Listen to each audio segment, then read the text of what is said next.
Okay, we'll do that then.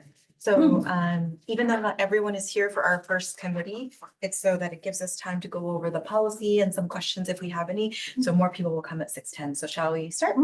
All right, so welcome to the Council Appointment Review Committee of April 15, 2025. We'll start with the roll call at 6:01. Committee member Ramos, Here. committee member Showalter, Here. Chair Kamei. Here. Great. We have a quorum. So we'll move on to approval of minutes. Item 3.1 are minutes. Would any member of the public joining us like to provide comment on this item? If so, please complete a speaker slip and approach the lectern. Speakers will have 3 minutes if you can public comment. I am not seeing any, so I'll close public comment and bring it back for a motion and a second. I move approval of the minutes. I'll second Okay. that. We have a motion by Councilmember Showalter, seconded by Vice Mayor Ramos. So all in favor, we can just raise our hands, and that is unanimous. Great. So we'll move on to oral communications from the public. Item 4, would any member of the public in attendance like to address the committee regarding an item not on the agenda? If so, please complete a speaker slip and approach the lectern. Speakers will have 3 minutes. Okay, I am not seeing any public comment for oral communication, so I'll close that item and we'll begin item 5, which is our new business. Item 5.1 are the committee openings. Deputy City Clerk Wanda Wong will make brief remarks and then we will proceed with review and the selection of the interview questions. I just want to let you know that BPAC applicants John Basalia and Lee Zhang have withdrawn their names from consideration tonight. Thank you. All right, so then we'll move on to public comment. Would any member of the public joining us like to provide comment on this item? If so, please click, or sorry, please, too used to it. Please complete a speaker slip and approach the lectern. All right, I'm not seeing any public comment. So per the selection process outlined in Council Policy number K2, K-2, interviews will be conducted in a panel format. Applicants will be interviewed in groups by body. Each applicant will receive the same amount of time to answer each question, and the question selected by the committee will be asked in randomized round robin order. The committee may ask a limited number of clarifying questions in the event an applicant's answer was unclear or otherwise not understood. Clarifying questions should not be used to allow an applicant an additional opportunity to expand on the original response. The committee will now review and finalize questions to ask each applicant and the time allocated for each question. Questions previously asked for each group of applicants is included in the memo from staff. That would be.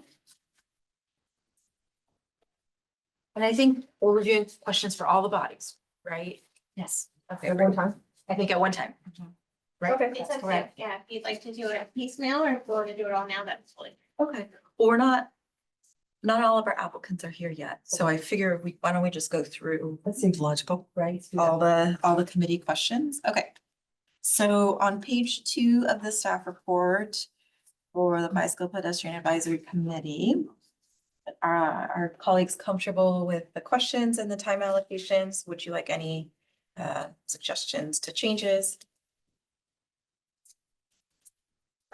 So, I'm assuming we would use the old ones yeah, I for each committee. think, From the I- minutes.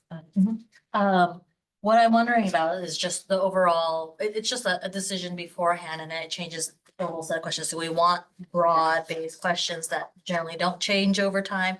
Or do we want specific questions? So if we want broad-based questions that don't change over time, these are great. If we want something more specific, I'm not wedded to either idea, but I know that for EPC and then for RHC, when we had like the full council do it, we always do that, but it's not necessary.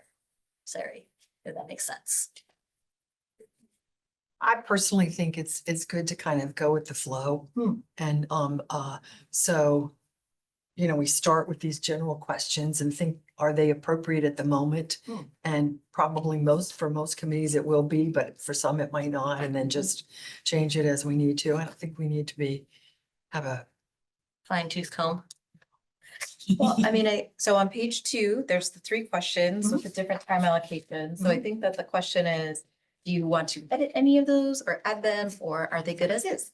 Well, I think they're pretty good. And the reason I think it's good is because the thing that has come up as a kind of an issue sometimes with the BPAC is that there's more bicycle and not enough pedestrian. And so I think the fact that we have one question specifically that deals with pedestrian experiences is appropriate for that. So I think in this case, these are fine. I think they're good.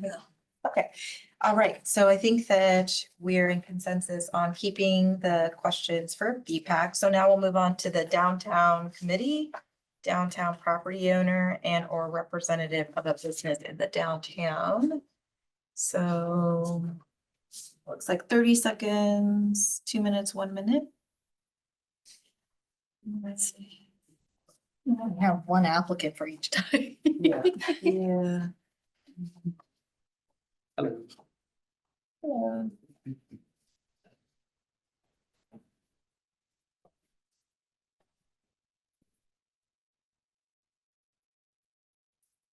I think we'll still need to ask the.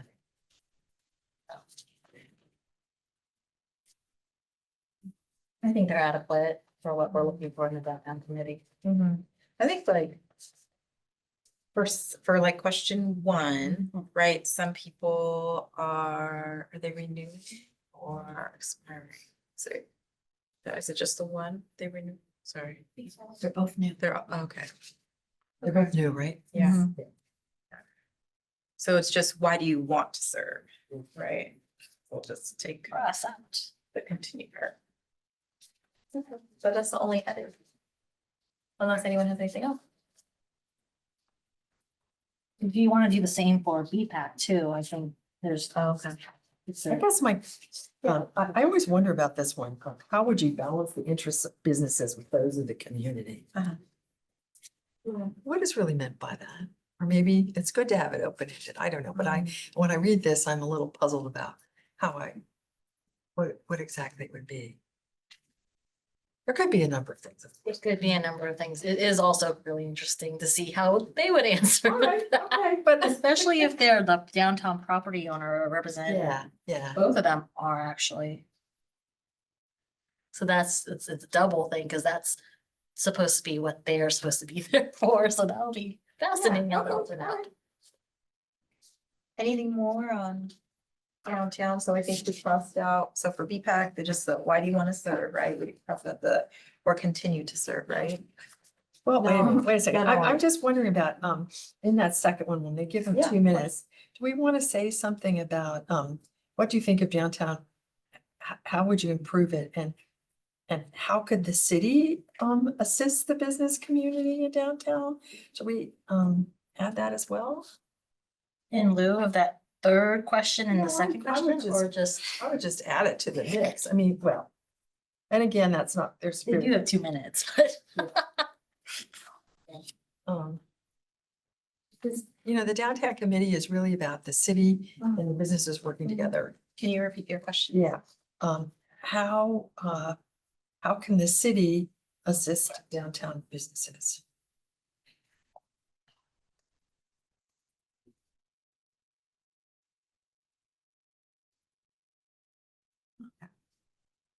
Okay, so for question 2, 2 minutes, what do you think of downtown Mountain View? How would you improve it? How would you balance the interests of businesses with those of the community? How can the city assist downtown businesses? I was thinking about question 3, and I was thinking like, did we want to ask something about economic vitality? That's a good idea. So maybe instead of asking this, how can the city assist downtown businesses? We ask, like question 3 can be, the city is working on economic vitality. That's it gets at the same thing. Right? Yeah, that's good. Because I'd be So- interested on. Okay, so how should you word that?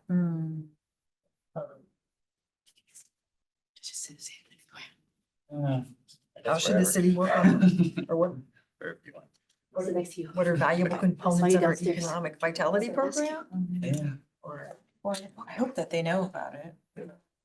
We could just Those are start some off other with the statement. committees The that city is working on an economic that I saw vitality down strategy. out there. Who has an City. economic vitality strategy? Yeah, okay, the city has an economic. I'm not a member. I hope to be. Vitality. I used to be on the strategy. visual arts committee. Yes, The nice. city has an Something vitality similar. strategy. And No, it's just that you're. how can, maybe Two- 1 minute. I'm so sorry, I'm so sorry, the meeting started. We're just in the question portion, yeah, no worries, yeah, no worries. We're not on the interviewing you yet, but we're deciding on all the questions we're gonna ask all of the commissions, thank you. Okay, so 1 minute, the city has an economic vitality strategy. How can the city assist downtown businesses? Maybe like that? That sounds Or- good, sure. okay, is that okay? Yeah. Okay. All right. Okay, moving on to Performing Arts Committee. All right.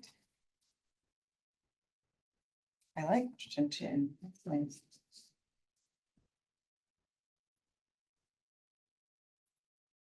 Anything to add or? Yeah, I think Okay. this is. Yeah, question 2 is great. Yeah, I think we should do it. Good job. All right, see, okay, so I think the performing arts questions are good. We'll move on to senior advisory. Anything in here? Let's see.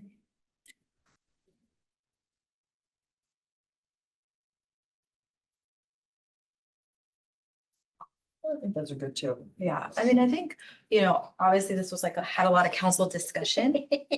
So I wonder like,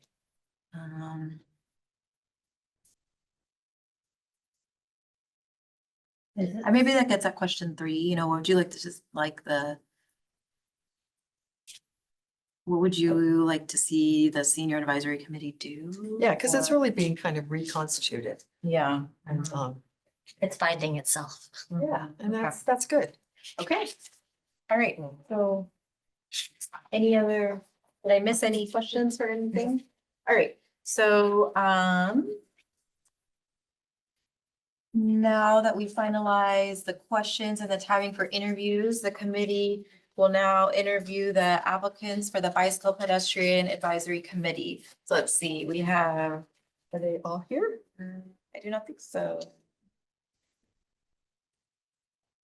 But they were told 6:10. And it is 6:14. Is anybody in the hall? Can you see? Is anybody out there in the hall? You go look. Sometimes people don't come in. Oh, is that right? Wait. Somebody's in the hall. It's talking to someone. Anybody. Okay, thank you. Okay. Well. Okay, is that all? Okay, if they join, then we can rotate them in. I did hear that there was some sort of a error email sent out today about these being canceled. Did you? Well, that was for Performing Arts Committee, and so they're tomorrow night. Okay. And there was one. So that wouldn't have any. No, not gonna be back. All right. What is? Yeah. Peter set up ours. So I think your name, It should be. I have low vision, so okay, no problem. Okay, great. But BPAC, right? Yep. Okay, perfect. Welcome. Okay, great. Thank you. Okay. So, so much. okay, we're only missing 2 now. Okay. All right, so the committee will now interview the applicants. So let's see.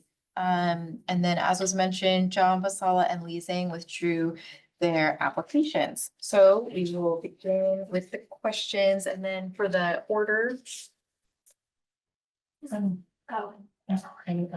Okay, so I think we'll start with Peggy and then we'll go this way and then we'll go back around. That'll be our randomized order. And then for the third question, we're just gonna have to see. Maybe we'll start with the middle and go around. But we might have more people by then. So, okay, so we'll start with you, Peggy, if you don't mind, and then, do you know, timing? Okay. And this is Heather, she's our city clerk, she will time you. So for 30 seconds, why do you want to serve on the Bicycle Pedestrian Advisory Committee? Well, this is a tough question for me.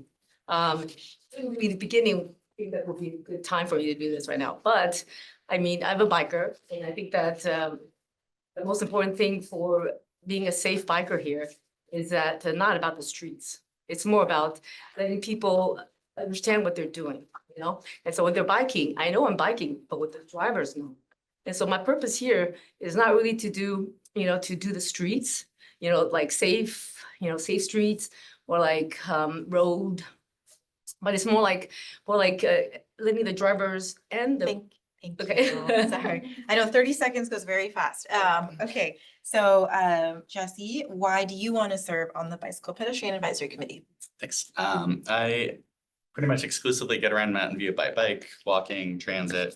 So I think I'd bring a unique perspective to the BPAC, because I think most people here have bike and drive sometimes, as it is currently. And I also want to prioritize things other than infrastructure, so policy in addition to infrastructure.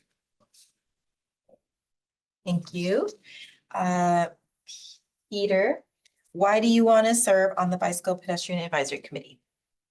I have low vision, so I can't drive. I walk and bike, use public transit. My partner has muscular dystrophy. She uses a power wheelchair. That's how we get around. We can't drive. I think BPAC needs the perspective of disabled people.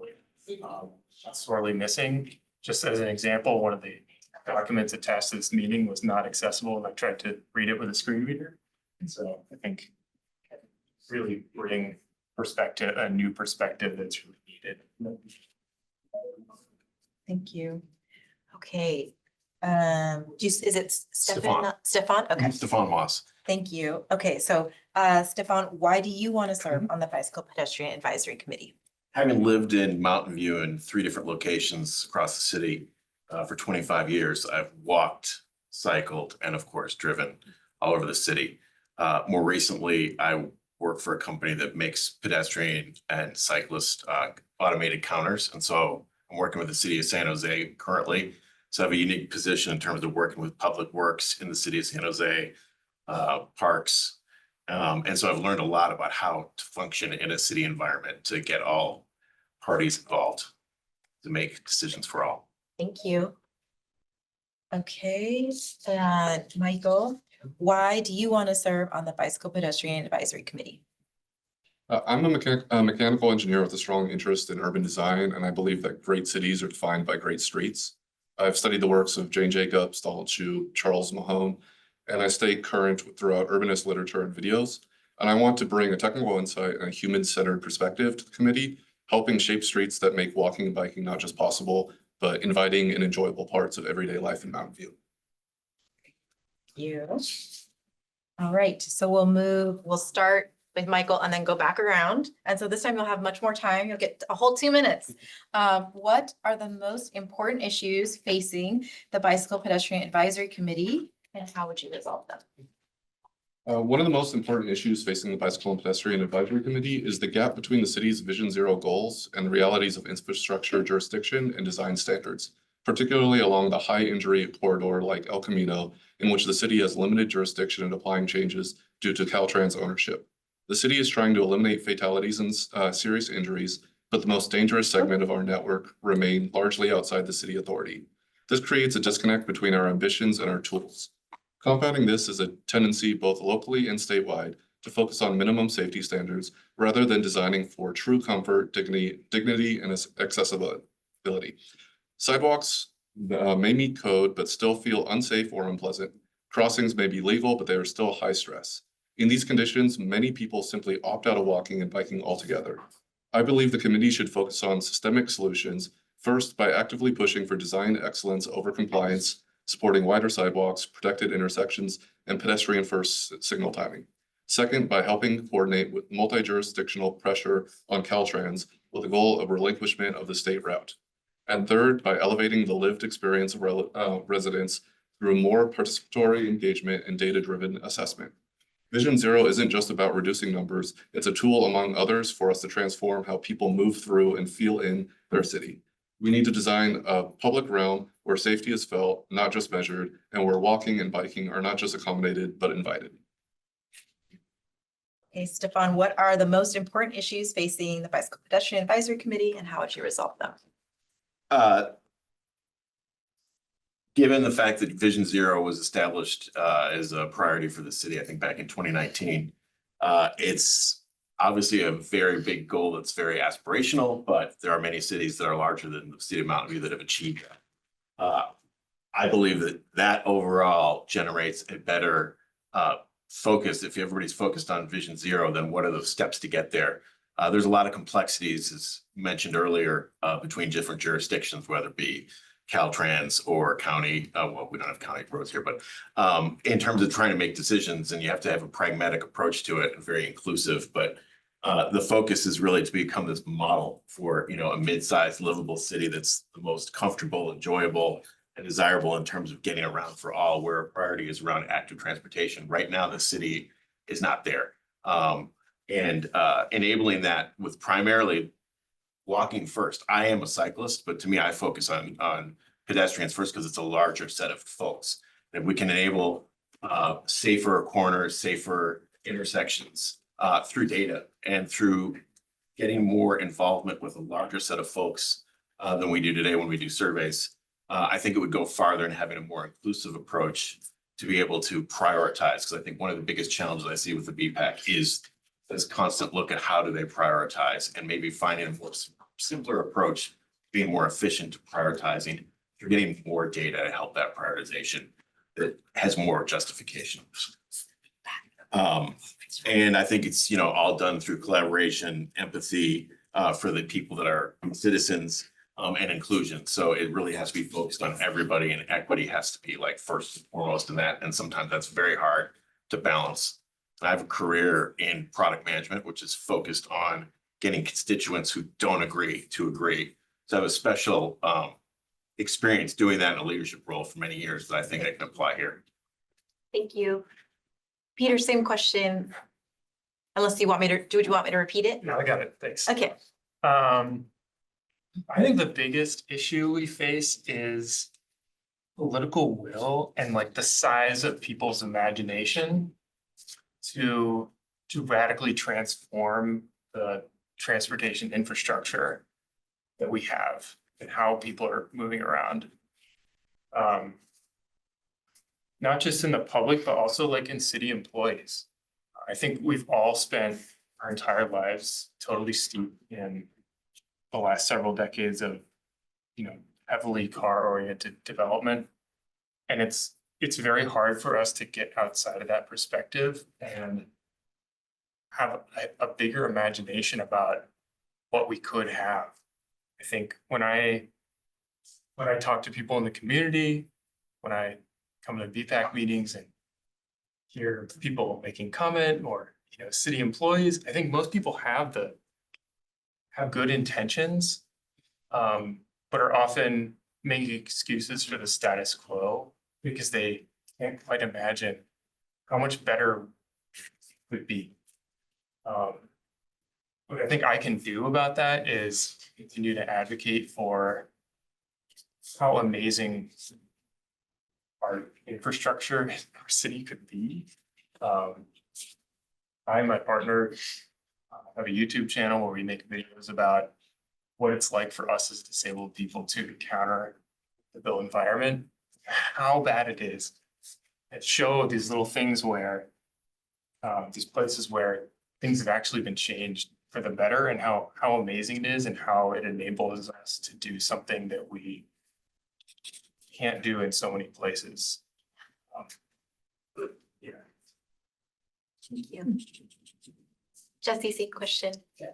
So, and talking to my friends and family in Mountain View, I just realized that people don't feel comfortable walking and biking in Mountain View. Even taking public transit with uncomfortable stops that don't have amenities, so that's a big issue. I do think we should move to pedestrian first signaling like we've seen in other cities nearby. And as I said before, policy is kind of my first thing I want to emphasize. I think that needs to be improved to make our infrastructure actually safe and usable. I've seen firsthand like multi-million-dollar bike projects like the one just completed on El Camino. We put a ton of money into that to make safe bike lanes. But then when I try to ride on it, I encounter like 3 cars in a row parked in the bike lane where there are no parking signs clearly stated. And this happens on California. Many of our bike lanes, we have Uber, Lyft, landscapers, movers, UPS, Amazon, even MVPD is like, oh, this is my parking spot, the bike lane, I can park here. And the second someone blocks it, then all that safety and all that money, it goes out the window. And it's kind of a waste because now cyclists have to go left into high-speed traffic. They're putting themselves at risk and they can get hit. So we need enforcement. And the other thing is reducing traffic to North Bayshore. I just saw recently an article on that about how we're way behind on our goals as a city. And if we get some good usable, safe bike lanes on Shoreline and Rainsthorpe going towards North Bayshore, then can definitely help meet our goals. Well, I actually have some of the similar policy, motivations that he does. I believe in that policies are very important. And without any policies, there wouldn't be any kind of uniformity. But there had to be something more than just policies, because without, you have policies, but without any people following the policies, without people knowing the policies, you can't get to the second stage. The second stage is what really drives the safety of these policies and any kind of rules on the streets. Because if you don't have these human behavior, human people knowing what they're doing, okay, how they're being interacted, how they're being, seen by other people, how they're actually being not fearful when they're driving, or the rules and the regulations, then the safety is just gonna be plopped. So for me, as a biker, I also have disabilities. I don't wanna say it, it's a neurological disorder, and so I drive all the time. But, being able to, I know the policies very well, but if the driver doesn't know the policies and just follow through without kind of an intention, then that sort of defeats the purpose. So that knowledge of the policies is a second stage. I believe the advisory committee really needs to follow through. And activities has to be done. And that's gonna be going to my third question right here. Great, thank you. All right. And just checking, is Christian, anyone back there, Christian? Nope, okay. All right.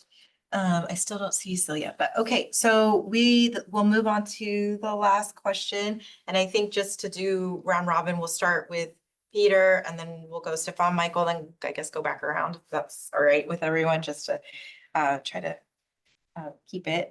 So Peter, we'll start with you for 1 minute.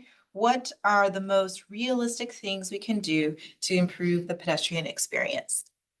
Yeah, I think apart from the obvious things like replacing old curb ramps and making sidewalks wider and stuff, there's stuff we can do for like very little cost, like changing the software of the pedestrian crossings. See all the time people, pedestrians, crossing the street when the signal says they're not supposed to, because the timing is so out of whack. And we could have so many easy wins by having pedestrian leading interval signals and just fixing timings all over the city. Another big thing I think we could do is increase awareness of Ask MV to get more feedback. I think the VPAC doesn't get enough, they have the reviews of the Ask MV. I think we don't get enough feedback from people. Get added to things like the city newsletter or put signs up around intersections. Hey, tell us what to make better. Those are the easy things to do. You. All right, Stefan. I think most importantly is to get more active input from more pedestrians and more walkers in terms of where to prioritize any infrastructure work, but as well as just general, maybe more public safety action that has been done in the past to sort of, traffic calm in areas where there have been pedestrian near misses or actual accidents in the past. But I think it's important to try to start to gather more data around where pedestrians paths are and walker paths are, because to get downtown from wherever they live and sort of start to develop heat maps to understand where people are and aren't going and why they aren't going to those certain or they aren't using those certain paths and using those using that to really help prioritize where we build outs and where we put more infrastructure, because there's a very limited amount of money to be spent on infrastructure. So you want to use it to create the best paths for the most people. Great, thank you, Michael. To quickly and easily improve the pedestrian experience, we can prioritize pedestrians at signalized street intersections. Today, traffic signals treat pedestrians as equal priority vehicles, forcing them to wait through long cycles at loud, high-stress intersections. Pedestrian crossings, like seen at Dana and Shoreline, already give immediate priority. However, they lack the feel and safety that a controlled intersection provides. This kind of reconfiguration is low cost. We already know the signals can be reprogrammed, even the voice prompts. And the impact on vehicle traffic is minimal, especially when pedestrian movement can align with non-conflicting cross traffic. If we want walking to be a real transportation choice, we need to send a consistent message that pedestrians are not just permitted, they're prioritized. Thank you. Great. Then we'll do Peggy and then we'll end with Jesse. Well, for me, again, this is the same thing. Transparency is very important. Pedestrians, bikers, drivers alike, transparency of what the advisory committee is doing, that there's actually this committee existing in Mountain View that's helping them, will actually help pedestrians, help drivers, help the bikers know that they are being cared for. Because I see on the Castro streets, there's these bike signs, oh, no bikers in the middle of the Castro street, but people still do it. You know, bikers, they still go on. And to me, you know, pedestrians not gonna feel safe. And so to have that sign over there, but it's not transparent enough for them to know. For them to know, meaning like giving them some sort of a confirmation, some sort of a safety guarantee that they can actually feel safe letting their kids there without a biker or one of those, you know, I see it all the time, those biker going up, you know, those kids biking up. That's one thing. And as a whole, sorry. Thank you. Okay. Jesse. Hey, so a couple things, I think to help pedestrians get around and feel comfortable walking, we should increase shade a lot at high traffic intersections. You know, global warming is a thing. We're gonna have more and more heat waves in the summer, and on those hot summer days, I just see people like, you know, trying to stand behind the thin shade of like a pole or something, and that makes it really uncomfortable to walk outside. We should consider no right turn on red in more high risk areas. I've seen some places where, like the newer intersection at San Antonio in California, where cars are allowed to turn red on red, and there's a sign that says yield to pedestrians. They don't. They're just nudging their way into people. And I see that kind of thing all the time, and it makes it just really uncomfortable to walk. So that's why we need enforcement again. There's many cars that park too close to ramps at intersections that reduce visibility or even block the intersection, so that if you are trying to roll down it on a wheelchair or something, or you have a walker, then you can't cross. That happens on a pretty regular basis on my street. And I know you're supposed to report it with Ask Mountain View, but I think we Thank need you. proactive enforcement. Thanks. Okay, all right. Well, that concludes our BPAC interviews. Thank you all so much for your time. We're gonna do all the interviews and then deliberate at the end of all of our interviews for all the different commissions. So really want to thank you. And then nobody mentioned our active transportation plan, so I wanted to share that we have our ATP, and so hopefully that will be, you know, opportunities for a lot of the things that you talked about and that community input. So thank you very much. Thank you. Thank you.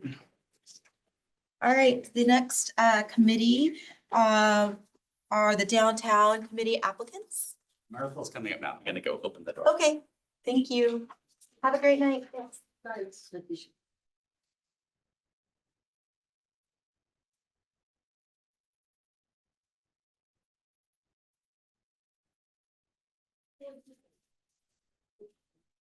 How are you doing? Hi.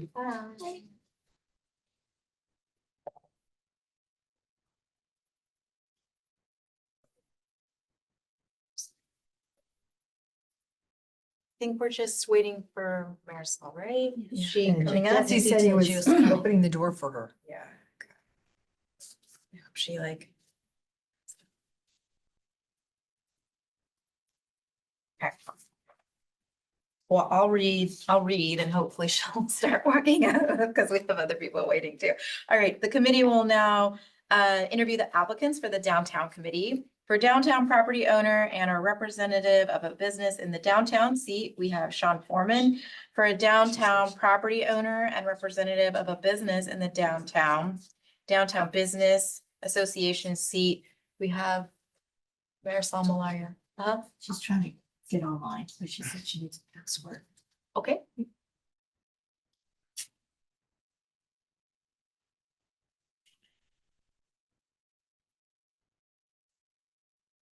Shall I proceed or?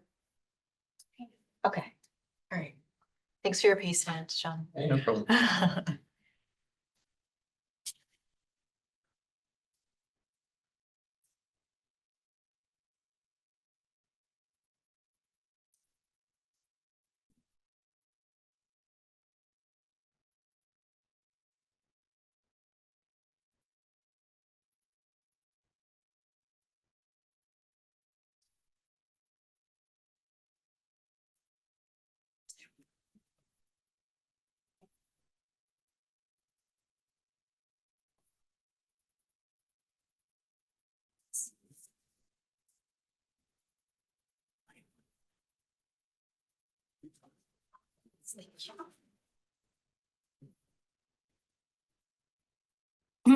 There's only two of them, do it back and forth, forth and back.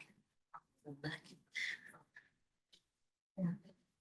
Just like how we did it with this, we didn't have to go in the middle because there's only two of them now, so it's just. Oh, sorry, I just, no, I just, we just need to get it all.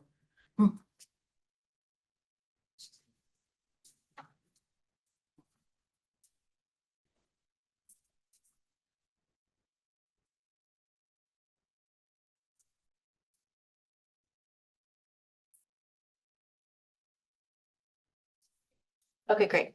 Marisol, are you here? I am, thank you. Okay, great.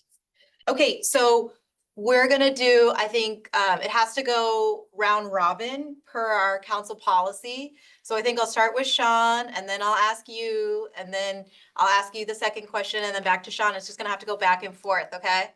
No worries. And this is for the downtown committee, correct? Because I just see there's so many tonight. Yes. Okay, perfect. Yep, it's your turn. We've been waiting for you. Okay. Oh, All right, so the questions are, so we'll start with Sean. Thank you again for your patience. Why do you want to serve on the downtown committee? And you have 30 seconds. Cool. Well, so I've been a business owner for the last 3 years in downtown. I've been sort of getting involved with the community. Our business in particular is very involved in creating communities. I like seeing how the downtown vibe changes as we have like different events, and I think it'd be great to open up a dialogue between the city and all of the businesses so we can align our goals. Great. Oh, yay, now we see you. Okay. Wonderful, wonderful. Okay, Marisol, your turn, 30 seconds. Why do you want to serve on the downtown committee? Well, as the current Downtown Business Association director, I want to continue to support and advocate the businesses to reach their goals in getting more foot traffic out in downtown, to bring more family activities downtown, and just be an advocate between them and the city. Great, thanks. Okay, we're gonna stick with you, okay? Okay, go. All right, because it's just the two of you, so I have to go back and forth. Okay, so for 2 minutes, what do you think of downtown Mountain View? How would you improve it? And how would you balance the interests of the businesses with those of the community? I think downtown Mountain View is it's up and coming, especially considering the closed streets since COVID. I think that, sorry, what was the second question? How would you improve it? Oh, something that the businesses are looking for is to have more events downtown and having an easier way to accomplish that. So, how do we work with the city so that permitting is easier? How do we bring others, but also, smaller things like restrooms, like how do we add more options for attendees and guests, so it doesn't all fall on the businesses. And there was a third question. was how would you balance the interests of businesses with those of the community? Oh, yes. Again, continuing to have more events that bring people into the businesses and have and kind of just tell their stories. So, businesses, we have small businesses, mom and pops, less larger anchor stores. And, the community wants to continue to support those businesses. And so having more options out there would be very beneficial. Great, thanks. All right, Sean, same trio of questions. Do you need me to repeat them or? That's fine. Okay. So I actually have never seen Castro not blockaded for pedestrians. I think it was a controversial decision, but I actually support it. I don't think it's influenced the downtown traffic that much. I think it's a really great thing to have a walkable area. So I think Castro's great. I agree with the events. We definitely see the difference in the foot traffic between days when there's nothing going on and Oktoberfest is huge, the Beer and Wine Festival is huge, and just having more of those events and maybe I've even heard some businesses say, well, what can we do on a weekday to bring people in? That's a little bit more community oriented. Most of our events we see are on weekends, which is great, but Castro is always full on weekends anyway. Okay, so we'll stick with you. This is the last question. Oh, so it's for 1 minute. The city has an economic vitality strategy. How can the city assist downtown businesses? Yeah, I think the hard question is what do people come to Castro Street for? We do have a lot of restaurants, which is great, but if you're not coming down to eat, what are you coming for? So we've got the toy company that's somewhere on Castro Street. We also have us. We also have those games that are on the street. I think those are great ways to bring people in. I think there was a downtown precise plan that talked about what kind of restaurants, what kind of retail is allowed. I guess I would love to see a more comprehensive plan about what else can we add to downtown that isn't restaurants that would really be interesting to take your family to, take your friends to. We've also noticed that downtown gets pretty quiet after 9 p.m. What's a good thing that we could bring to downtown that isn't, say, a nightclub that would actually be fun to go to at 9 o'clock with friends? Marisol, do you want me to repeat it? No, I think I got it. Thank you. Okay. though. Well, one major thing would be streamlining any permit processes to help, if it's improving their business or adding more to their business. But also making it easier for businesses to start up in downtown. I believe right now there are, various rules with some feel not a whole lot of rhyme to the reason, and it kind of blocks adding some anchor stores that would bring more business downtown and not necessarily impact the businesses that are currently in there. So not taking away from who is in downtown, but just being able to add more to bring more. Great, thank you. Okay, that was our last question. So thank you both. We're gonna deliberate after all of the interviews and our city clerk's office will be in touch. Perfect. Okay, have a good night. Bye, thank you. So next up is Can I keep our. Yeah, you can keep Yes. it. Thank you. The committee will now interview the applicants for the Performing Arts Committee, and I believe there are 3. Hopefully there are 3 in the audience. Wonderful.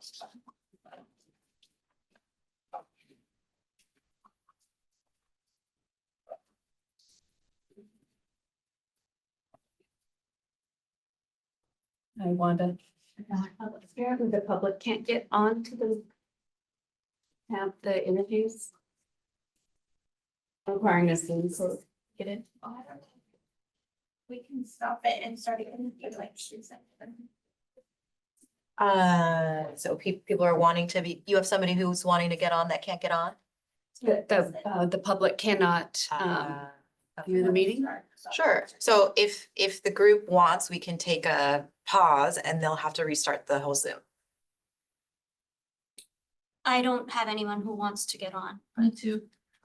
I'm happy to pause. But we can pause. Yeah. It's not And we'll start with, is it Edina? Irina. Edina, then we'll go with Edina and then go around that way. Does that sound like okay for everybody? Sounds Oh, great. All right, perfect. All right, so we'll start with Valerie. Why do you want to serve on the Performing Arts Committee? 30 seconds. All right, it has been my great pleasure to serve on the Bicycle Pedestrian Advisory Committee for the last 8 years. I did term out in December. I am very passionate about performing arts. I've been singing, dancing, doing magic tricks since I was 4 or 5 years old. I performed in many Bay Area theaters, including some semi-professional touring theaters as well.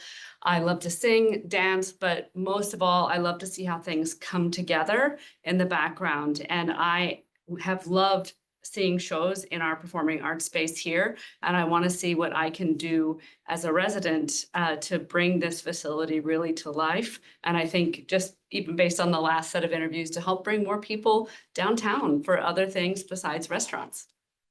Great, thank you. Okay, Irina, it's you.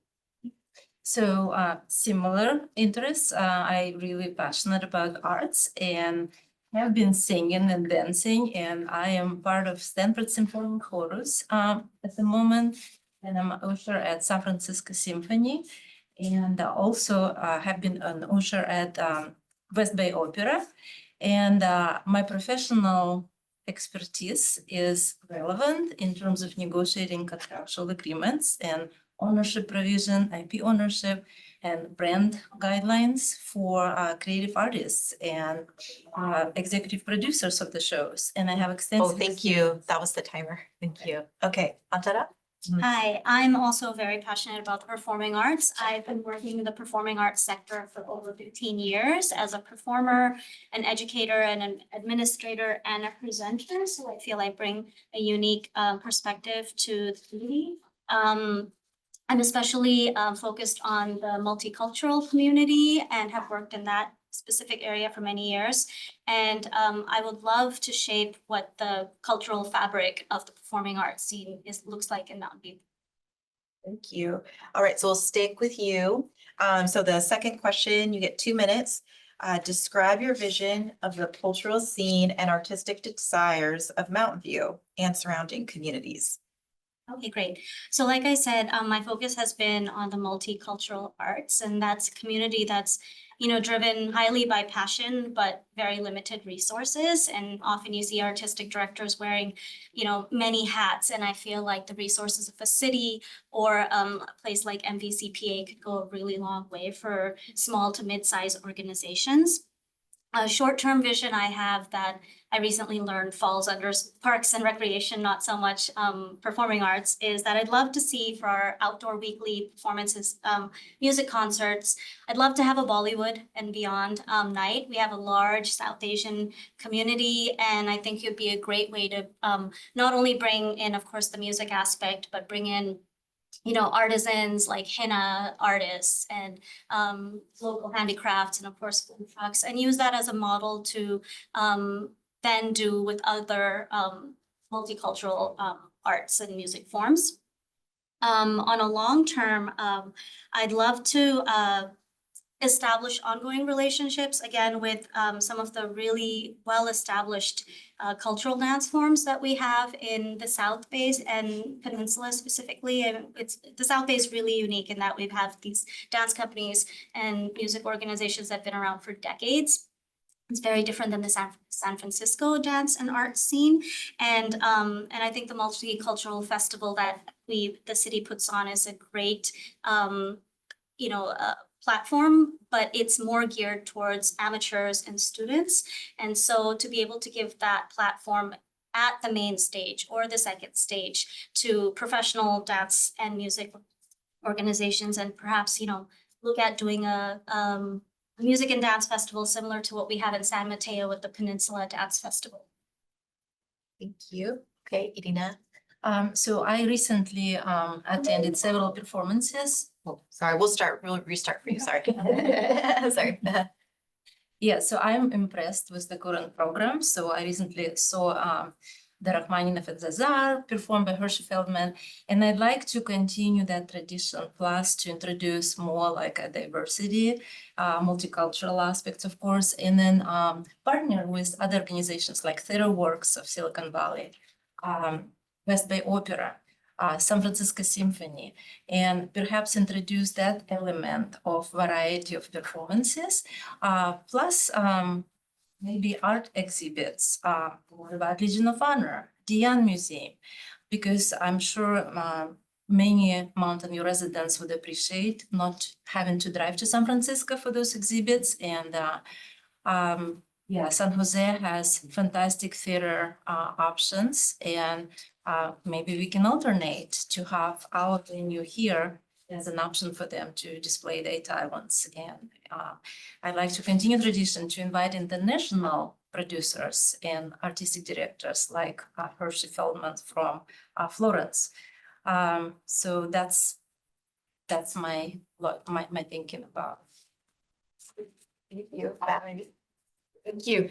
So very similar to the other folks on this panel, I'd like to really expand the programming that we have here currently.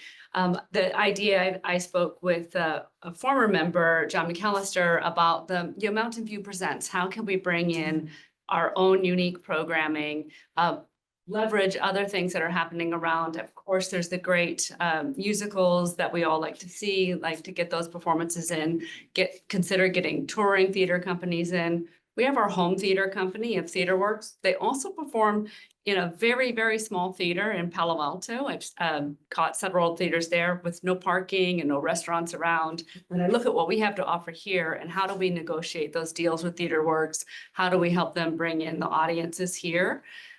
Different types of programming. Clearly from the current programming, children and families is an important avenue for this. We used to have the Lyric Theater did Discovery series in the second stage. I've also seen like last 5 years and other smaller productions put on there, little concertos. Back in the day, Mountain View used to actually activate both spaces, the second stage and the main stage. And so it was a great opportunity to bring a lot of people into this area. I think when I also hear folks talking about the business area, that's what I do in my real life as well, with contracts and finances. I was considering becoming a partner in the Gaslighter Theater where I performed for about 5 years, so I looked into the business, the day-to-day operations, how to keep that afloat in that business. I really think we can do a lot more here. For example, when I was in college, our small auditorium, the Elliott Auditorium in Purdue University, I saw bands like Duran Duran came in, Pearl Jam came in, Cranberries, pretty large bands at the time. This is the 1990s, but it really enlivened that part of the campus and brought people in. And I think we could see something like that happening here. Great, thank you. All right, well, we're down to our last question. So, we'll start with you, then we'll go to Antara, and then we'll come back to Valerie. So for 1 minute, what do you think the priorities of the committee in the coming few years? What do you think should be the priorities of the committee?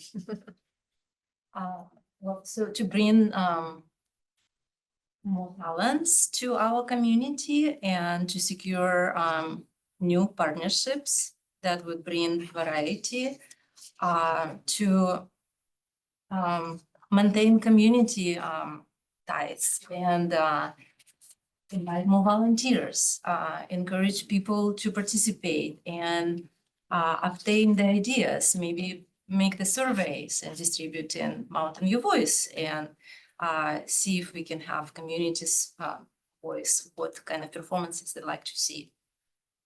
Great, thank you. So I would love to focus on, I think it was an agenda item that had been brought up earlier, which was trying to see how the second stage could be made more accessible to smaller organizations. And my focus, of course, being the multicultural mid to small size organizations. I can attest myself, I have presented at MVCPA myself, and I know what the challenges were for someone small org like myself and how maybe that could be changed or worked around so that we can bring in, like I said, a lot of these smaller organizations, they work in silos, like an Indian community will perform for an Indian audience. So if we can start laying the groundwork perhaps for a festival at the MVCPA that can bring in your more larger professional companies. And I'd also love to see how we can utilize the amphitheater space behind MVCPA that seems like a really underutilized space. So for similar, I really think we can focus on using the full spaces that we have, inviting touring groups, other organizations. I look at theaters like the South Bay Musical Theater and West Valley Light Opera. They perform in a very small, the Saratoga Civic Center, which is very small, isolated, again, not near any businesses, restaurants, anything of that sort. And they pack the house there. And what kind of productions could we bring in here to keep that viable? I've recently was able to see the ballet up in San Francisco and really appreciated the very diverse audience that was able to come in for that. I think different types of events that we could leverage and really activating that second stage space, and whether it be with, piano-led karaoke nights or something, like we could be a little more clever with it, and just really help encourage smaller groups to come perform here so we can keep it active. All right. Well, thank you very much. That concludes our questions. So we will deliberate after our interviews. Thank you very much for joining us. Thank you very much, council members. Yeah, Really thank appreciate it. you. Thank you, Wanda. Good night.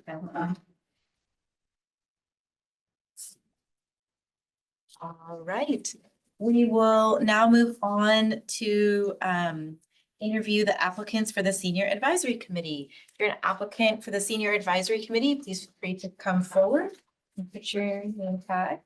I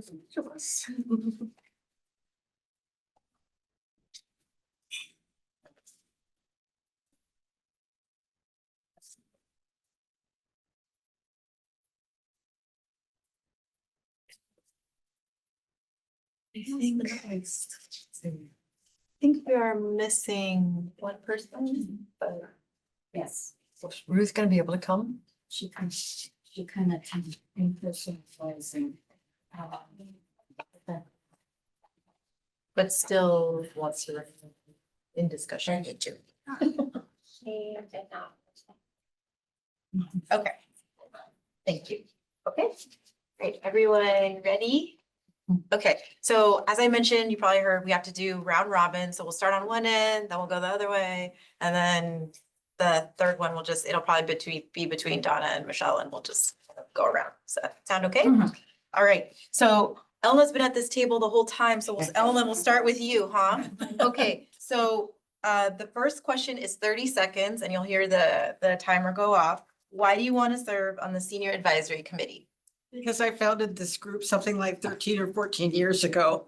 Have seen it thrive and then die back, thrive and then die back. And I would like a third time trying to get going again. I don't live in Mountain View at the moment. I'm really trying to change that. And seniors is my current passion. Thank you. Okay, Michelle, same question. Well, hello. Now that I'm retired, I find I have lots of time to spend on my interests. I currently volunteer at the senior center, so I get to listen to a lot of chatter. And so I thought this would be a good way to spend my time serving the community, getting a little more involved since I just retired. I'm not gonna say just, but a couple of years. And very busy then and now. I've got time. I work with pets and seniors. Thank you. All right, Donna, same question. Sure, I'm Donna Castillo. I want to be on the Seniors Commission to really act as an advocate for the seniors. I did that for the city of San Jose. I was vice chair for their commission, moved to Mountain View, and I really want to focus on the area in which I live in every day. So that's really important to me. Thank you.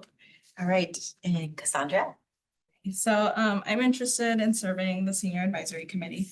I'm gonna be candid. I did not grow up with a lot of seniors in my life. My mom is an orphan, so I didn't grow up with like grandparents or anything, but now that I'm seeing kind of aging affect my mom personally, I am seeing kind of the effects and how readily available resources should be for seniors. And also through my day job, I work at a services agency where we primarily serve seniors, although that's not all the people we serve. So I think right now I really want to help Mountain View kind of get our seniors online as fast as we can.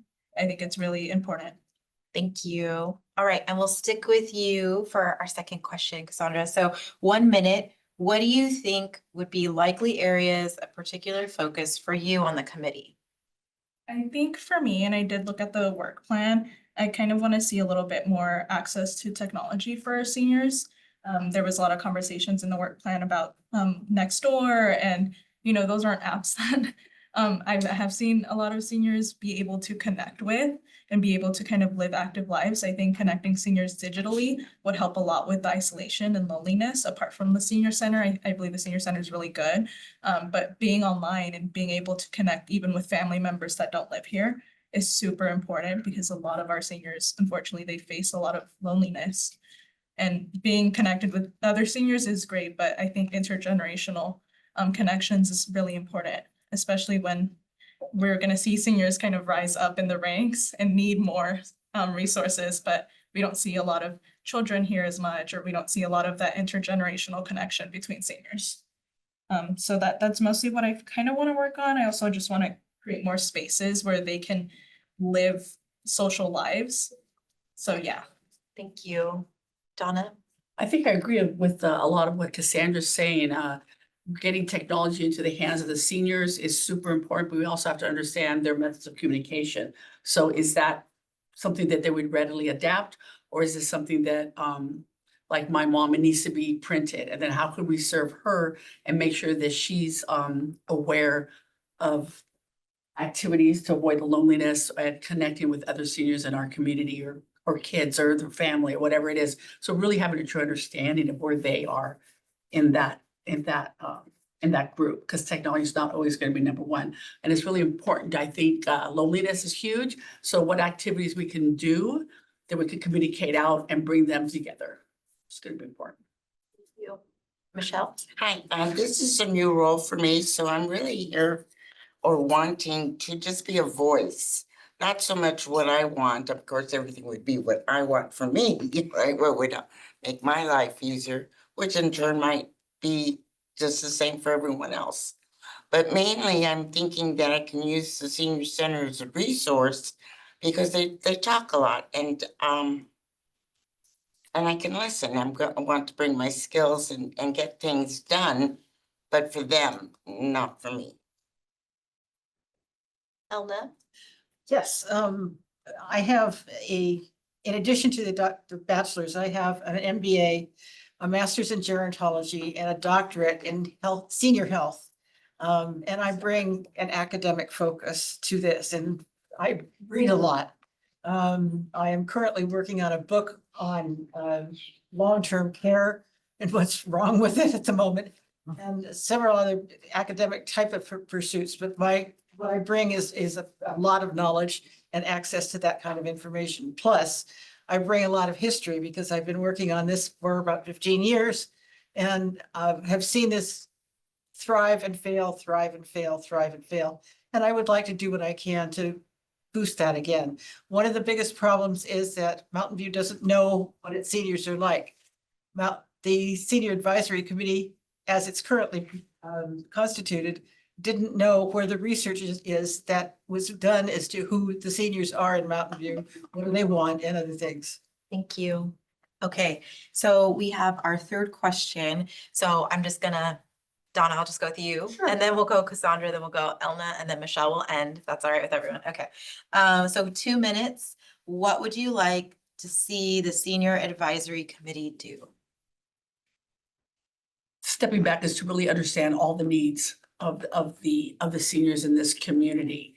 And so there's the work plan, but then I know that Santa Clara County has done a lot of research and have studies and surveys, taking a look at that resources through Santa Clara County, and how can we potentially dip into that data since they've already spent money and did all that, and how can we incorporate that and their findings and match it up to what's happening here in Mountain View, long-term care, technology, all the things that everybody's bringing up, but bring it all together in one good work plan and have consistent meetings and talk about it and track that progress and making sure that we're making progress.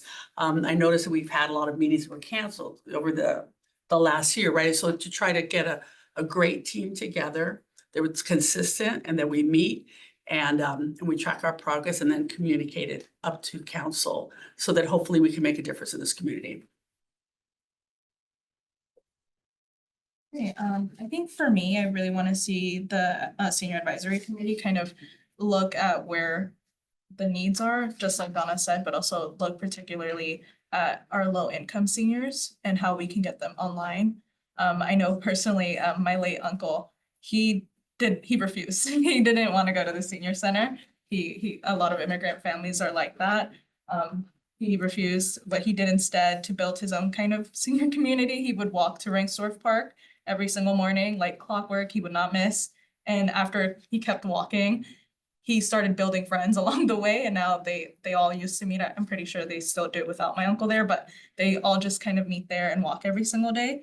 I remember when I was little, they lived right across the street from the senior center. He would still refuse to go. He doesn't like it. And I'm not gonna assume that all seniors are like that, but some from immigrant families, they, at least even with my mom who's aging, she does not want to do any of it or would accept it. So kind of bridging the gaps of how resources can be available for these communities and how beneficial they are, and trying to make kind of an understanding between like the younger generation and kind of the older generation, how we can connect them. There's like a service, I don't know the name off the top of my head, but you can call, a senior can call and talk with someone who's younger for at least an hour every day, and it boosts their morale. And I think that's super helpful. I don't think that Mountain View is connected to those services, but I've seen an improvement in my day job of how the seniors kind of get out of the loneliness and isolation and start building their own communities, which I think is super helpful. So I'd love the senior advisory committee to kind of look into that and just create more opportunities for social connection, not just like seniors with seniors, kind of that intergenerational bond, because I feel like it's really important for seniors to be a part of the community, not just isolated with kind of their own generation and people. I think that would boost a lot of kind of get them out of that phase. Elna? Sure. There are issues that we are about to face that most people don't even realize. One of which is called the senior tsunami or the gray tsunami, or as in the book, the age wave, where we are already in the first year of a 20-year bump in the snake of people who are 65 and older outnumbering the people who are 18 and older, or 18 and younger.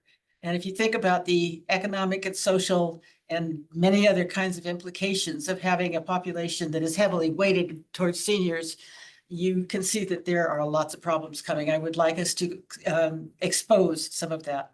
Another thing that I think is really important is getting people out of their houses, if you will. The COVID pandemic really illustrated the damages that isolation and loneliness can do. Isolation is not the same thing as loneliness. Both of those need treating.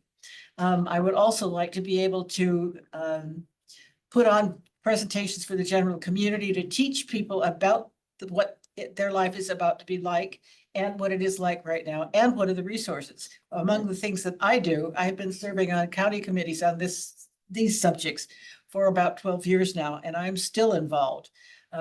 Mountain View historically has not had much to do with the county organizations that focus on seniors, and I would like to bring more of these county and state activities into view with the seniors in Mountain View. I'm close to the end. I may as well stop. Thank you. Okay, Michelle. Well, I just have to agree with what everybody said. I don't think I can add anything else other than I have resources I can bring to the table in my mind. Use me as a workhorse. You know, I'm a negotiator. And my main concern, I think, is what you had mentioned, was that the seniors are afraid of technology, and with that, they're just going to get swept under the rug. They already are. They're afraid of scams. And I think once you educate someone and they lose those fears. So we had tried to set up a class at the senior center, and for some reason, the seniors didn't really want to participate. So they had to cancel the class. But then you had other people coming up saying, no, I want to learn, I want to learn. And I think if we set up some workshops where they can just learn about what's out there for them. And I'd like to see that happen, as well as transportation for them. A lot of them aren't driving, and for whatever reason, ailments, sight, it limits them. And I think there's only one bus that comes out there in Vigo, so, yeah. So I'd like to see, more mobilization for them. Thank you. All right, so that concludes our questions. Thank you very much for your time. Thank you. Enjoy your night. We'll be deliberating here, but the city clerk's office will be in touch with you. Thank you so much. Good evening. Thank you, everybody. Yes, thank you. Bye-bye. Okay. So, Did you help police super? I will now bring the matter back to the committee for discussion and recommendation to the council. So just to kind of overview, there's one seat open on the Bicycle Pedestrian Advisory Committee. There's one seat open on the Downtown Committee, Downtown Property and or representative of a business in the downtown, and one seat specifically reserved for the Downtown Business Association. There are 2 seats open on Performing Arts Committee, and there are 2 seats open on the Senior Advisory Committee. You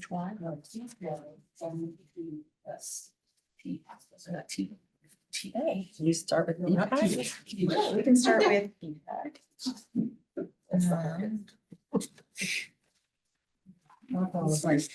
One spot, 10 people. Yeah, the last time we had this meeting, our response was, well, can we appoint some more? And apparently that wasn't the case. Okay, got it. You know, I was gonna like it source wise or something. See source wise? What you asked about source wise? Yeah, well, I think we should be out of the room. thank you so much. You need help, Alma? You okay? I'm sorry? Did you need help or are you good? Okay.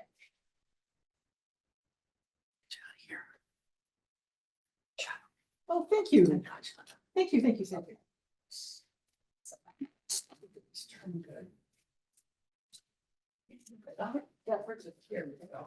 They're very high quality applicants for the feedback. That was actually really. We really do. I was just like, oh, this is gonna be. I mean, seriously, we could appoint all of them and they would.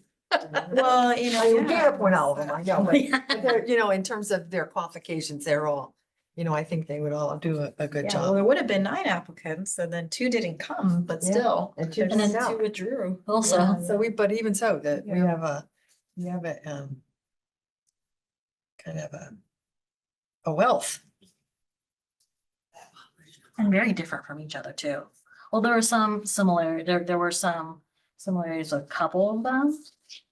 But, So I think what might be helpful is, I think one of we can see who's currently on BPAC on page 2. So maybe just thinking about, I think, Councilmember Showalter brought up, you know, kind of difficulty on the pedestrians. So I don't know if that might be helpful with the discussion. I see like 3 of them. I don't know one of them on the BPAC. Do you recall that? Well, I think all of them seem interested in pedestrian issues. It seems like we've gotten the message. Oh, I meant for the. Oh, do current- I know all of these people? No, I don't. I don't know Terry Barton and I don't know John Stone. I It's know- Isaac Stone. He's Isaac Stone. Oh, I know Isaac Stone. Okay, right. It's like Casper Zach, where he's our Michael Casper Zach. Yeah. That makes all the difference, yes. So, and Just looking at who's, you know, committee that might help with, as we talk about.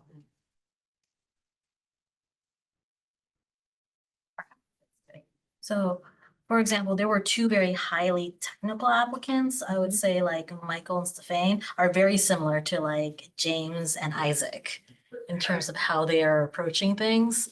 So they're very strong applicants, but it's not a missing voice in BPAC. We can, start there. Although they, like I said, wonderful voices, but not a missing voice in BPAC. Yeah, that's a good point. I think that one of the things that's kind of, well, there's two things that I think are kind of, one is there are no women. And the other one is, I've never heard of anybody talking about disabled Yeah. perspective before. So those are, that's of interest. One of the things that was very meaningful to me was at the end, Jesse Cup brought up the idea of the need for shade. And I always think of, I mean, when I'm biking in particular, I'm really struck by how much more fun it is to ride on a street that has a lot of trees and shade than one that's hot. So, and I know that when we talk about, in the state sustainability committee, when we talk about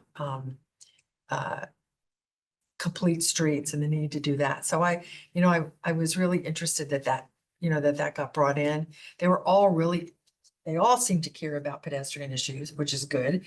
And they all seem to care they knew a lot about Vision Zero, which I thought was important because that's very relevant. What I liked about Peggy, so at first with Peggy, when she was like, why she wants to, like, she didn't want to talk about like the streets itself. And I was like, oh no.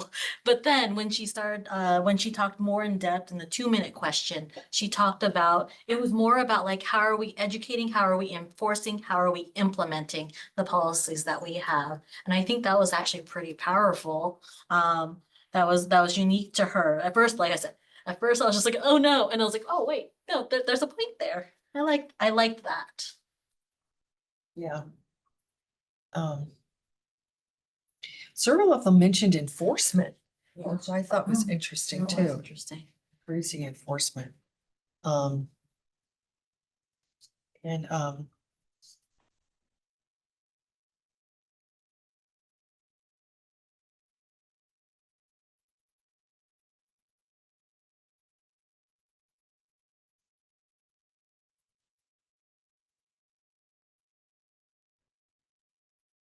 I think that both Jesse and Peter had the viewpoint of somebody who gets around without a car. Yes. And I don't know if any of these people are in that. I think in Peggy's application, she talked about bicycling or taking an Uber. And I think that's because of her disability. Oh, okay, so she's also in that, one of the people who has that perspective then. I think she mentioned her neurological. Yes, she did. And so. And it was Peggy and Jesse who were the only ones that were essentially talking about like family and children and how they feel safe going on the things. Although there was someone that talked about like we prioritize the bare minimum of safety and not comfort. And I was just like, oh.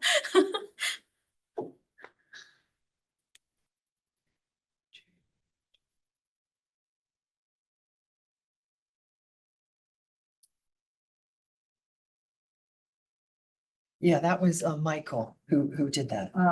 Yeah. I was like, fellow mechanical engineer. Yeah.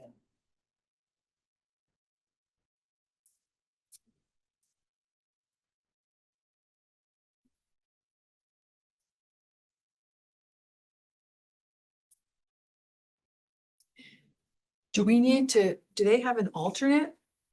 No. We always try every time. Every time we always try. I believe in participation.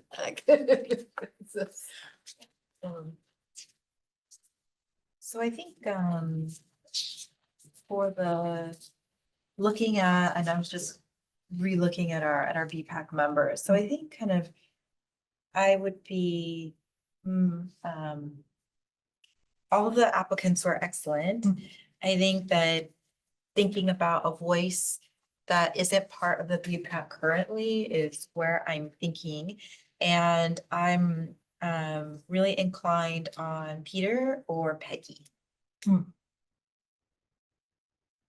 That were my top 3 right there. Yeah, I guess my I was sort of, the top three was Jesse and Peter. I thought Peggy had I thought mine were Peter and Jesse, but yeah, they're all good. I mean, those three are very good. Which is why I asked about the alternate. Like, I look at Peter and I'm just like, oh, I want to contact you later. I have ideas, I have plans, I want to work with you on things. And it not necessarily has to do with BPAC. So like I'm quite excited about that. Like, Yeah, he would be, his voice would be meaningful on HRC too, wouldn't it, Yeah. Holly? Yeah.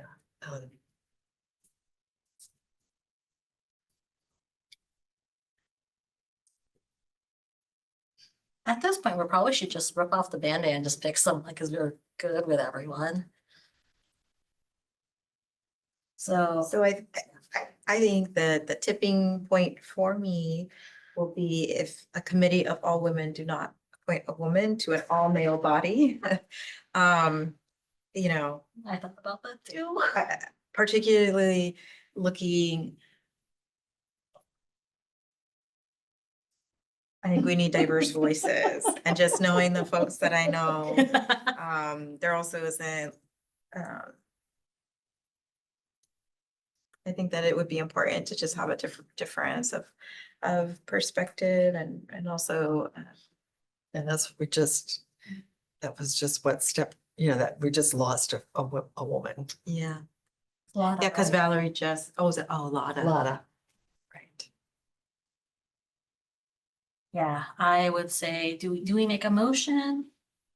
I would just say, I move that we appoint Peggy. Is that? Anyone second it? I can second. Oh, But we can do it all at the end too, You sure right? can, As a sure whole. can. Okay, great. All right, so now we can move on to something that just had two out. Do you want to? Oh, I was just gonna say, when we were talking about the voices, I really do think the complete streets and the shade is a big deal. The Yes. surge is very strong on that. He is. He is very strong. So So I'm just Very trying to vocal. think about the folks I do know on the commission, and Oh, just yeah. thinking about the different things No, people brought up. that's a I smart think- idea. Yeah. Yeah. Okay, downtown Alright. committee. Downtown committee, So a little hard. bit more straightforward, right? Because there's one for one and one for the other, I correct? move we appoint Sean and Marisol. All right, thank you. And frankly, I was very impressed with both of them. I really, and it's important for the downtown committee to have a business owner. And so Yeah. I really appreciate the That's a good fact that business. this. Oh, yeah, I went when they first opened, gave him my card being like, how was your permitting process? Yeah, Like weird, like. yeah, I need to go visit it. Yeah, okay. All right, so that was a motion by committee member Showalter and then seconded by member Ramos. So then we'll move on to, what was it? Performing arts? Two positions. There's two positions with three applicants. I think another group that was quite great. Very impressed by all our applicants. I actually really liked Ampara. Interestingly enough, just a couple days ago, I was trying to look up Filipino cultural dancing. And I could not find anything in the Bay Area. And I just like, these things are just so siloed that like, I wish that we had more ability to make a difference in making that community wide and together kind of thing. And she was like speaking to that. I'm just like, yeah, I know, we have that issue. Yeah, and I did speak to all of them and I put in a big plug for the second stage because and they sort of followed up with that. So They listened. So I was gonna mention that, but I think they're all really good. Valerie has the advantage that she's been on the BPAC, she's been very active in the community. And she knows a lot about theater organization. And I think that's real, about the business of theater. And I think that's really relevant. I mean, she also is really into the arts, but she knows a lot about the business of theater. I think they're all good, but Again, it's too bad we don't get alternates, but Every time we try. yeah, I would move that we appoint Valerie and Cara. Okay. Second.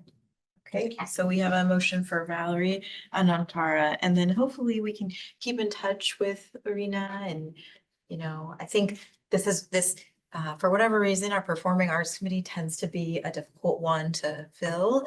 So, that's right, you know, hopefully our members stay. We can directly reach out again if anything comes up. Okay, so I feel like that is always a tough committee, so, all right. Same goes for like the BPAC candidates that didn't make it. I think they have a role in our community. It doesn't have to be on these commissions.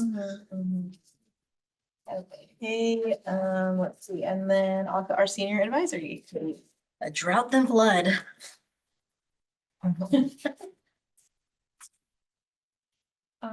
So this, let's see, so for senior advisory, there are 2 seats that are available.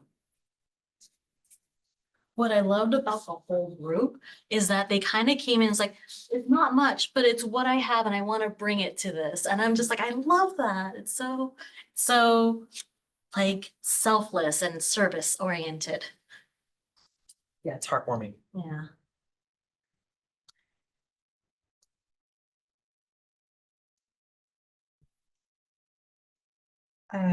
And another difficult body to make sure that we have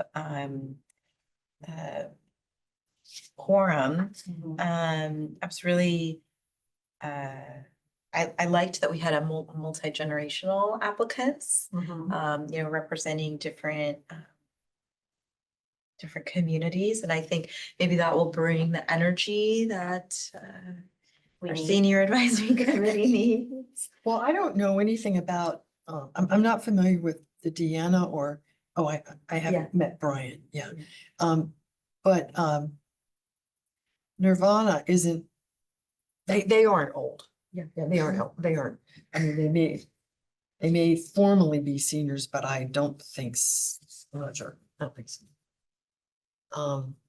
And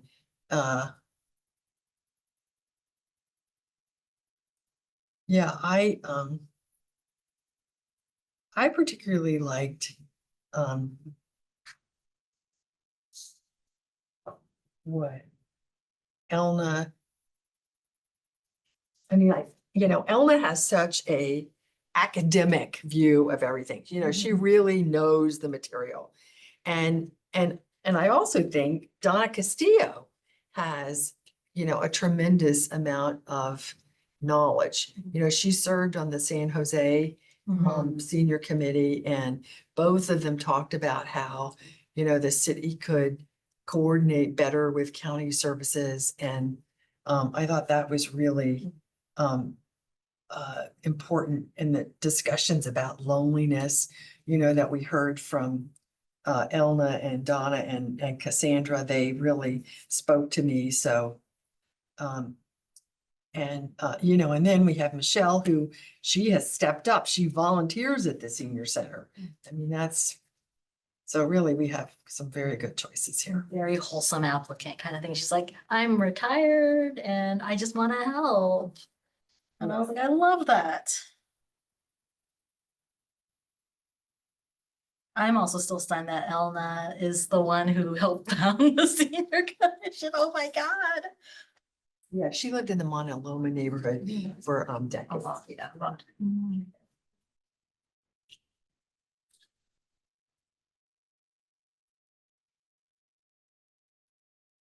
And I agree that Donna had experience in San Jose on the senior. I always wonder how other commissions are and like how it compares to this and how they work like that. Because it's not that we're not that far from all these different cities. We shouldn't be in silos kind of thing. Yeah, to have that kind of experience of seeing the differences. It brings something very fresh. Yeah, it's important to benchmark and, you know, have knowledge about what other communities do. Yeah, really. And I know Cassandra very well. Yes, you do. I'm very fond of Cassandra. I do think that she comes in this with a very selfless lens and you know, there will probably be other opportunities for her because she is someone that will always step up to things, so.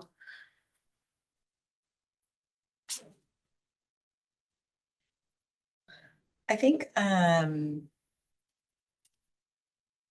was struck by, this would be the third time that Elna would be on SAC.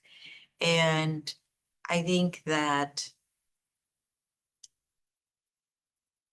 I feel torn between kind of her being on a third time or engaging with voices that haven't applied to SAC before.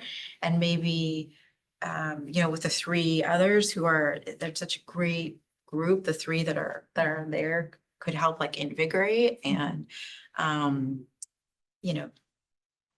revitalize the SAC. So that's kind of where I am, where I felt I really took note of the responses from Donna and Cassandra in particular. And thought about how they might work in concert with the other three current members. So I was happy to keep up with Ivana. Yeah. But that's where I was. I think it was, they were all excellent applicants. But I also feel like, Well, that is one viewpoint, but then another viewpoint is that she's got institutional knowledge that nobody else has because she's been involved, all that time. So it's both, right? At the same time. I think, but I think, this became a topic at council. And so, the committee. And I think that I, in particular, am looking for like the next iteration of the senior advisory committee. And I wouldn't want there to be too much history and not enough forward thinking and how we can, because I wouldn't want, it was mentioned like, okay, it was started and it died and it started and it died and I'm here to restart it. I just, I think that just for the sustainability purposes, we need to kind of pipeline. Well, I think. Yeah, but that's just my perspective. Yeah, So. well, I think that, just adding a little history, one of the reasons that it didn't, work as well as it might is that, some of the individuals, one couldn't get to the meetings in person. In other words, and also they weren't good at being on a committee. And, that's a separate skill. You know that, right? Some people have it and some people don't. And, anyway, I would say, based on, my read of these individuals is they all would be fine on a committee. They would be good at that. So that's not an issue. We don't have anybody that's gonna cause a problem. It was what you talked about with the selflessness. They will be understanding to other people's thoughts. And so, Yeah, with Alna, it's just the balance of honoring that legacy, but also trying to see what can it be in the future, kind of thing. Because the senior advisory, it's still kind of on the chopping block. That we're hoping that it could bring something to our city that we really haven't seen anymore, which inspires people to continually. That we will continue to have applicants for it, not when it's just dying. Kind of thing. yeah, well, I think it's really heartening that we've had, we had 5 applicants and I know Ruth Norris quite well. She's a friend and she would be great. I mean, she wasn't able to come to the interview and I understand that just disqualifies you, right?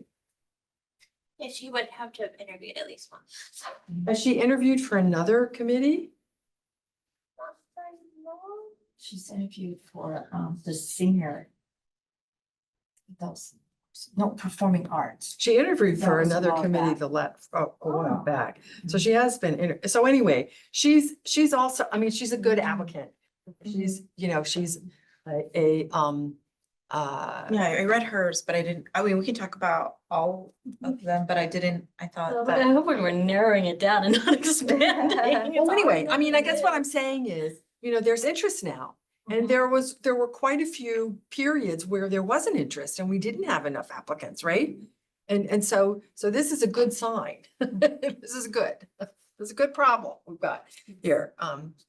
Well, I don't know. I would just like to make a motion then to appoint Elna and Donna and see kind of where it goes.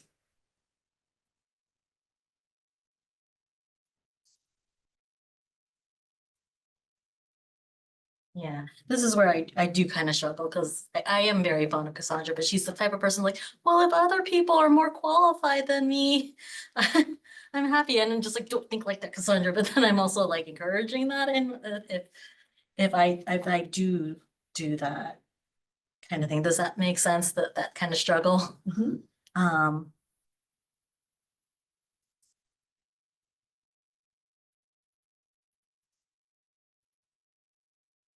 I think I'm gonna support Cassandra for this committee. Okay, so no second? No second. Okay, so, all right, well, I then what would be, I'd make a motion for Donna and Cassandra. I'll second that.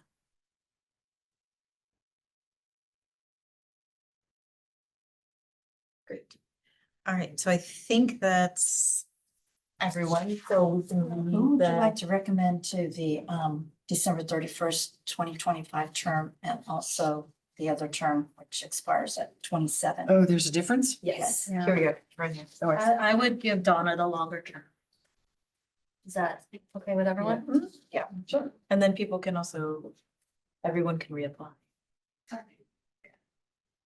Okay, So for the record, you want me to restate? yes, please. Oh, yes. I was hoping we could restate all of the. Yes.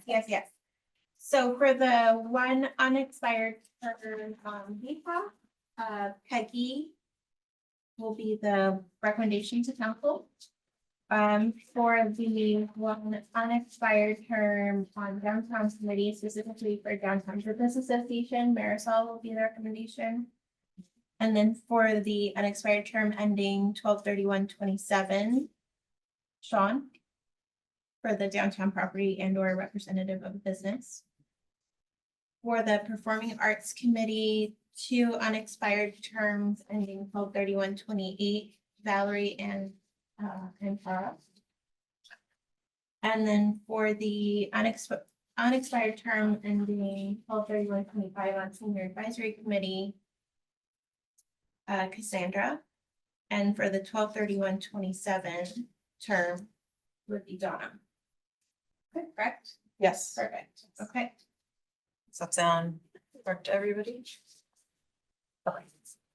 All right. Okay, and then with that, with our recommendation to the city council, we'll move on to item 6, committee staff comments, questions, and committee reports. I guess my question is, because BPAC is so popular at the moment, is it something we want to request that would it be the policies committee considers making bigger? Making it 7 people instead of 5? Sure. Have we ever had a history I of, think we're gonna hear. Oh, from our I'm city- I'm Oh, listening. Go ahead. Yeah. have we ever had an issue with like not having enough applicants? I hate to, like, for No. example, for. I mean, I don't know. I mean, not in the 10 years I've been involved, but I don't know. There hasn't been. Okay. It's just a popular. So there's 2 things. I believe that you had a off agenda memo from Assistant City Manager Bramberg about the topic of alternates. But you're asking to expand the actual membership of the body. So as you know from our December council meeting, your December council meeting, several of the resolutions that established bodies are coming back to you in turn to kind of streamline the way that they look and feel and update language and make sure everything is noted in there that should be noted.